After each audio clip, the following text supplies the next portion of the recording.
How you going? My name is David Keogh. I'm one of the coaches at Gym Cartel. I'm bringing you guys week 5's workout of the week. We've called it Jelly Bellies. You'll soon see why once we get stuck into it. So what we're working with, I'll run you through the movements, explain it. So we've got 3 giant sets of 9 front plank to push-ups. After the front plank to push-ups, we're going to work for 30 seconds each side in a side plank. Then we're going to go to 15 flutter kicks, and after that we've got another 30 seconds each side plank, and then to finish it off we've got 21 sit-ups. So what we're going to do, I'll run through and show you each movement, give you a little demonstration. What we'll also do, for a few of them, we'll show you some alternatives, some scaling options. We designed this for the fittest people, so we also want to give everybody a chance to, if it's a little bit too difficult and it doesn't suit everyone, we want to give you an option so that you can scale it so it's doable for everybody. So we'll go through each movement, and then at the end, if you have any questions and that, you can shoot them through to us and we'll help sort you out. Yep, alright, so what we're going to do now is run you through each movement, show you some scaling options. The first one we've got is our front plank to push-up plank. So it goes like this. So we start down on the floor, set our forearms up, palms down. What we're going to do is lift our feet up off the ground. With our lower back, we want to tuck our pelvis under.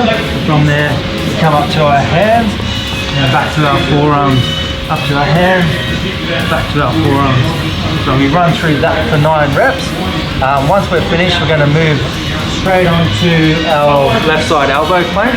Because it's a giant set, we want to work through each movement, basically work through the whole set as quickly as I can with minimal rest between movements.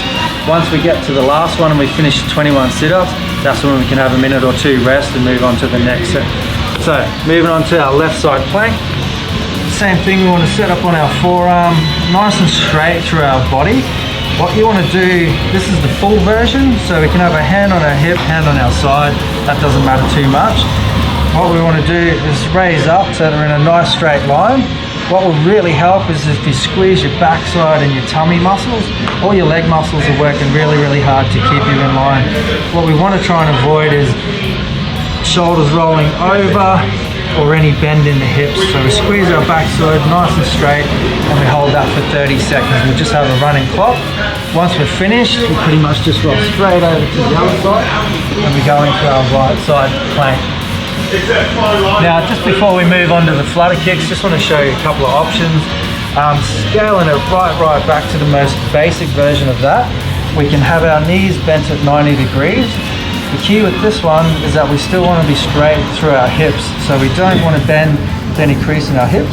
We want to bring that back to the side so that our body's still nice and straight, still squeezing the backside. You're going to feel this really working those core muscles down through your side, which are called your obliques. Another alternative is to pop feet just to give you a wider base, and then we can start. This might be a little more balance for you. Once again, we run this for 30 seconds. If you're only getting, say, like 15 to 20 seconds and you're doing the fuller version and you need to take a quick rest, just pop down for 3 to 4 seconds and then pop back up. As soon as that hits the 30, swap over into the other side. Next movement we move into after the side planks, 15 flutter kicks. So that's how they look. Laying back with our palms down, you want to pop them under your backside. Just gives you a little bit of support in your lower back. Our legs start out straight. Straight away, if you guys feel that you can't hold that position without massively arching your lower back, then we're going to scale it back. If you can keep your lower back pretty pressed tight against the floor, from there we're just doing like a scissor sort of kick motion. And we count 15 each leg. So the easiest way would be to start here and count every second one for 15.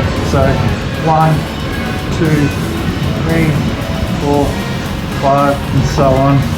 An alternative to that, if you have trouble keeping your lower back pressed hard against the floor and you feel your back's arching a lot, what we're going to recommend is bringing your knees in, and we take one leg out at a time and the other one out.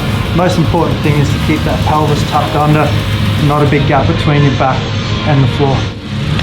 After the flutter kicks, we go back to the side planks, which we've already been through. and then we finish off with 21 sit-ups.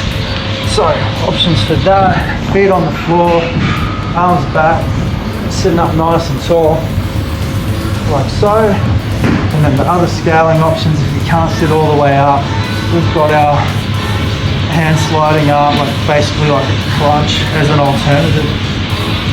Before I finish up, when it comes down to scaling, what you could also do is reduce the sit-ups to 15 and the flutter kicks to 12, and keeping the front planks at 9 if that's just another option if you find the reps a little bit too hard.